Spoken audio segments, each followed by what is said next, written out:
عورت کا مقام۔ یونانی کہتے ہیں کہ عورت سام سے زیادہ خطرناک ہے۔ سقراط کا کہنا تھا کہ عورت سے زیادہ اور کوئی چیز دنیا میں فتنہ و فساد کی نہیں۔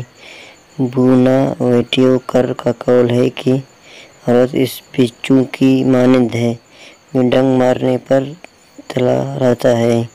یونان کا قول ہے کہ عورت شر کی بیٹی ہے اور امن و سلامتی کی دشمن ہے۔ رومن کیتھولک فرقہ کی تعلیمات کی روح سے عورت کلام سے مقدس چھو نہیں سکتی۔ عورت کو گھر میں داخل ہونے کی اجازت نہیں۔ عیسائیوں کی سب سے بڑی حکومت رومۃ الکبریٰ میں عورتوں کی حالت لوڈیوں سے بدتر تھی۔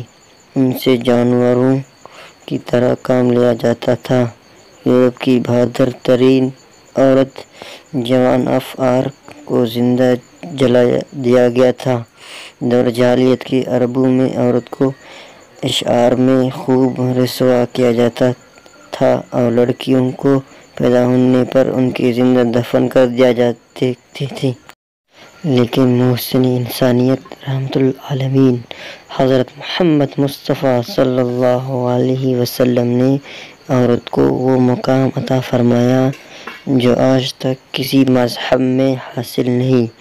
اب اگر عورت ماں ہے تو اس کے پاؤں کے نیچے جنت، بیٹی ہے تو بخشش کا ذریعہ، بیوی ہے تو ایمان کی تکمیل کا ذریعہ، بہن ہے تو غیرت کا ذریعہ۔ صلی اللہ علیہ وآلہ وسلم۔